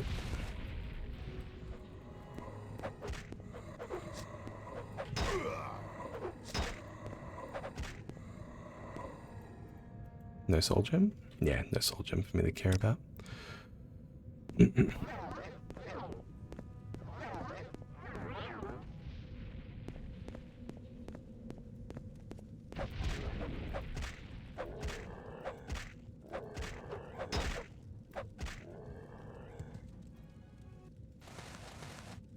Dagoth Fervus. So here's a named one as well. So these might be some kind of priesthood. Okay. Let's maybe take on him last. Let's clear some mobs.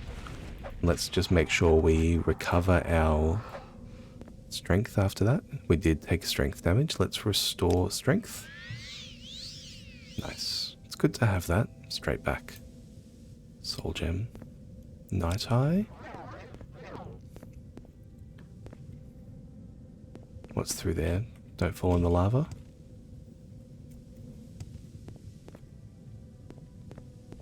Okay, is this the wraparound? Yeah, this is the wraparound. Okay, beautiful. Let's rest up. So there's that. There's the big guy. The big guy is left.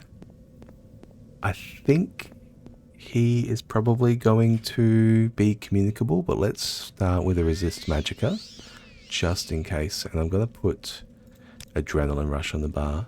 It's been like 6 hours since I used Adrenaline Rush in game. Dagoth Uthol. He said you would come to us, and he was right. Have you come to submit or come to die? The passages lead under the ghost fence and into the crater of Red Mountain. Then enter the mountain of Dagother and find Lord Dagoth. Make your submission, and perhaps you may join us. He said you might come to fight. Doesn't matter to me. Well, oh, okay, so he is immediately keen. Okay. We're up, buddy.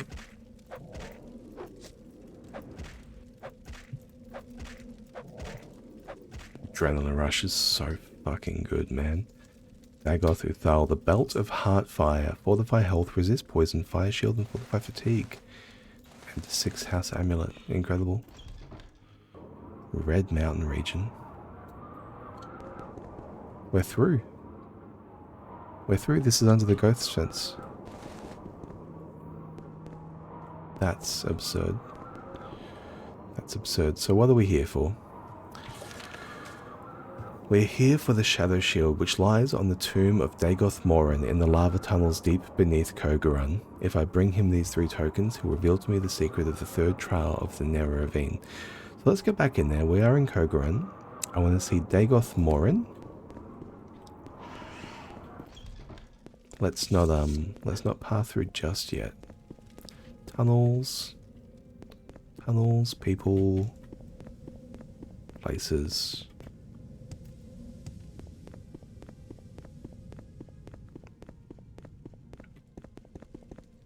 We are pretty deep in here. We haven't been this way. This way might be the way. Bleeding Heart. Yes.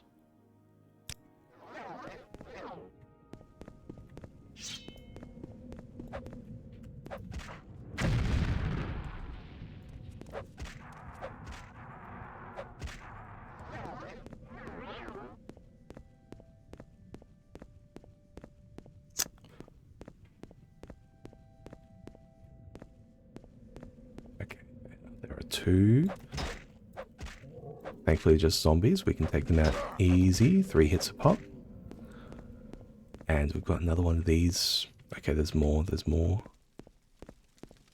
Okay, this does seem to be the right place, though. They do have loot here. Wrapped him around. There's a shield. There's a shield on the left-hand side. That's going to be it, I reckon. The Shadow Shield.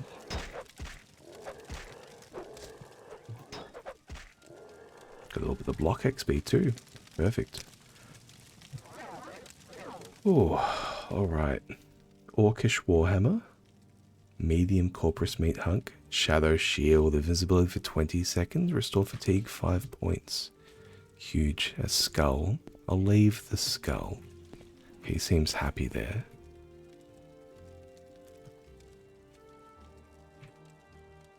Daedric right and left gauntlets. Are you serious?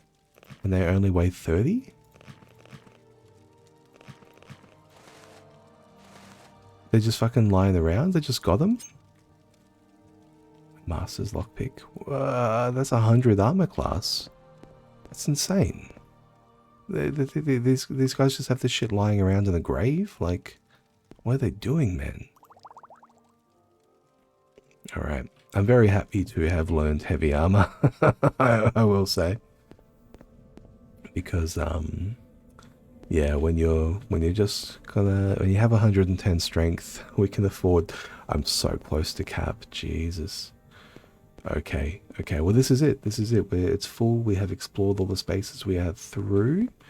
We have passed through the ghost gate. Let's recall and show what's his face.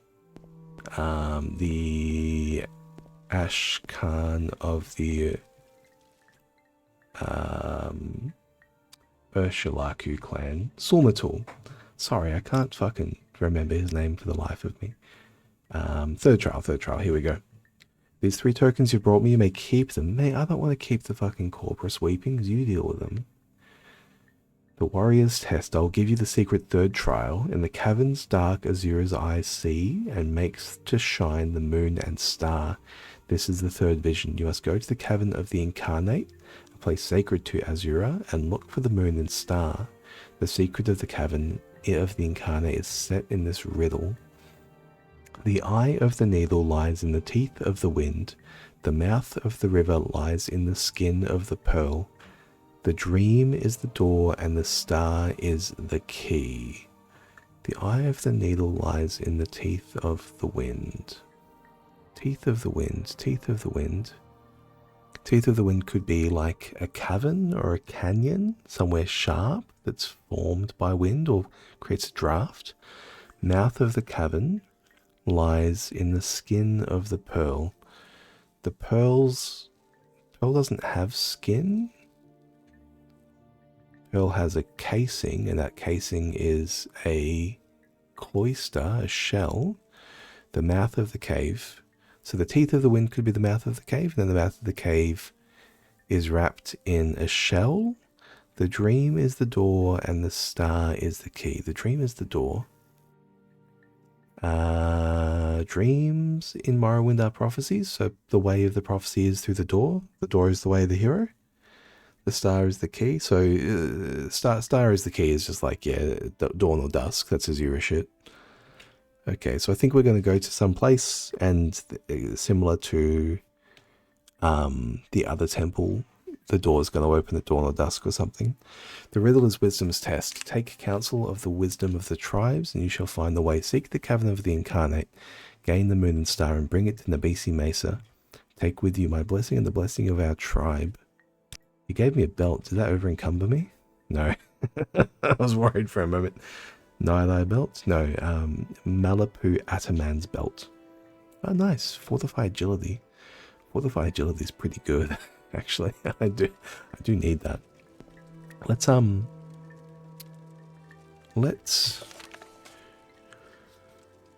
console the Cavern of the Incarnate. Wait, was I meant to ask him where it is?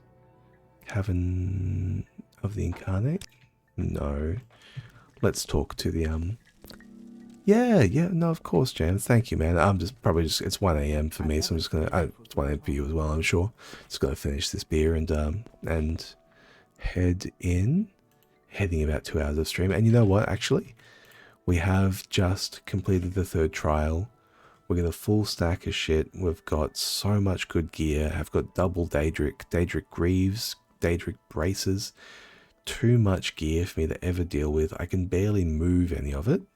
And we're 3rd trial deep, level 28, 100 long blade clicked, and had a lot of fun this stream, getting a lot done, running around and whacking stuff.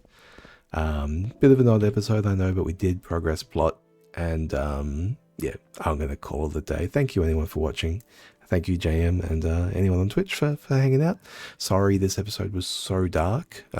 So much of the game is below ground. And again, 720p compression just really suffers. Hello. Anyway, like and subscribe. Ciao, ciao, ciao. Have a great day.